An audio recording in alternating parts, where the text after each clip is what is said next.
காலைதோறும் கர்த்தருடைய வார்த்தை கேட்க வந்தவங்களை ஆண்டவராக இயேசு கிறிஸ்துவின் இன்ப இனிய நாமத்தினாலே வாழ்த்தி வரவேற்கின்றேன். இன்ற நாளைக்குரிய செய்தி லூக்கா எழுதின சுவிசேஷம் 1வது அதிகாரம் 49வது வசனம். வல்லமை உடையவர் மகிமையானவைகளை எனக்கு செய்தார், அவருடைய நாமம் பரிசுத்த முள்ளது என்று அவர் பாடுகின்றாள். தேவதூதன் கூறிய வார்த்தைகளை அப்படியே மரியாள் உட்கொண்டாள். அவள் வார்த்தைகளை உட்கொண்டதின் மூலம் பரிசுத்த ஆவியினால் நிரப்பப்பட்டாள். நிரப்பப்பட்ட பின் அவள் பாடுவதை பாருங்கள். வல்லமையானவர் மகிமையான காரியங்களை எனக்கு செய்தார் என்று மரியாள் பாடுகின்றாள்.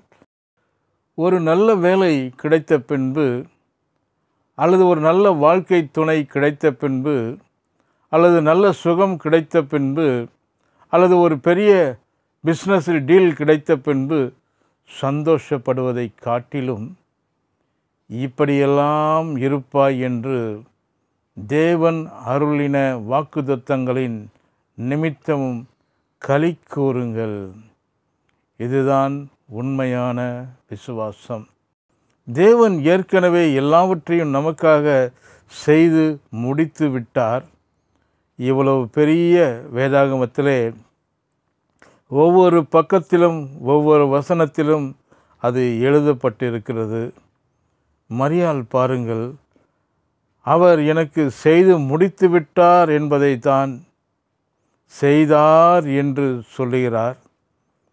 எனக்கு செய்ததை உங்களுக்கும் செய்வார் என்று பேசுகின்றாள். தேவனின் மூலம் அநேக நன்மைகளை பெற்றுக்கொண்ட பின் எனக்கு செய்த தேவன் உங்களுக்கும் செய்வார் என்று நாம் சொல்லுகிறது இல்லையா? அதை போலவே தான் மரியாளும் லூக்கா 1ஆம் அதிகாரத்தில் 50வது வசனத்திலே அவள் இப்படியாக சொல்லுகின்றாள். அவருடைய இரக்கம் அவருக்கு பயந்தவர்களுக்கு தலைமுறைக்கும் உள்ளது என்று சொல்லி, பயந்திருக்கிறவர்கள் என்றால் கர்த்தரை கண்டு நடுங்கி அஞ்சி நிற்பது அல்ல, அவரது வார்த்தைகளை உட்கொண்டு அவருக்கு கனம் செய்வது, அவருக்கு மரியாதை செய்வது. இப்படி கர்த்தருடைய முதலிடத்தை கொடுக்கும் பொழுது நம்முடைய தலைமுறையாக நன்மைகள் தொடரும். ஜீவனுள்ள நாளெல்லாம் நன்மையும் கிருபையும் தொடரும் என்று இதைதான் தாவீது சொன்னான். லூக்கா 1:52. பலவான்களை ஆசனங்களிலிருந்து தள்ளி தாழ்மையானவர்களை உயர்த்தினார் என்று சொல்லி, அடுத்ததாக தம்முடைய புயத்தினாலே மறுபடியும் தாழ்வான நிலையில் உள்ளவர்களை உயர்த்தினார் என்று மரியாள் மீண்டும் பாடுகின்றார். தரித்திரத்தில் உள்ளவர்களை தூக்கி உயர்த்தவே குமாரன் உலகத்திற்கு வந்தார் என்பதைத்தான் மரியாள் மீண்டுமாக வலியுறுத்தி சொல்லுகின்றாள். கிறிஸ்தவ விசுவாசிகள் குமாரன் பிறந்த நாளை நினைவு கூறும் வகையிலே கிறிஸ்மஸ் என்று கொண்டாடுகிறார்கள்.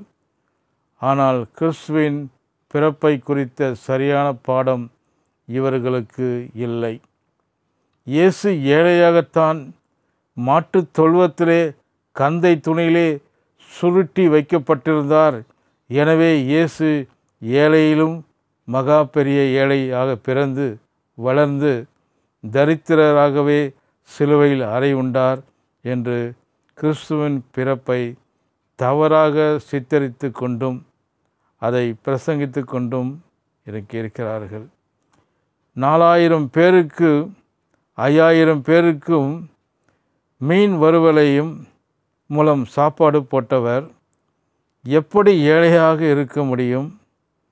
தனது ஊழியத்தின் காரியங்களுக்காக தனியே ஒரு கேஷியரை வைத்திருந்தவர் எப்படி ஏழையாக இருந்திருக்க முடியும்? ஒருவருமே ஏறிராத புது காரில் ஏறி சென்றவர் எப்படி ஏழையாக இருந்திருக்க முடியும்? இக்கரைக்கும் அக்கரைக்கும் கப்பலிலே பயணித்தவர் எப்படி ஏழையாக இருக்க முடியும்?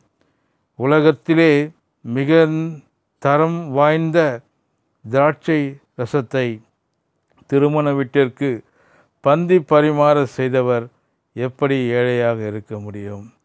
கர்த்தர் தாமே இந்த வார்த்தைகளை ஆசீர்வதிப்பாராக.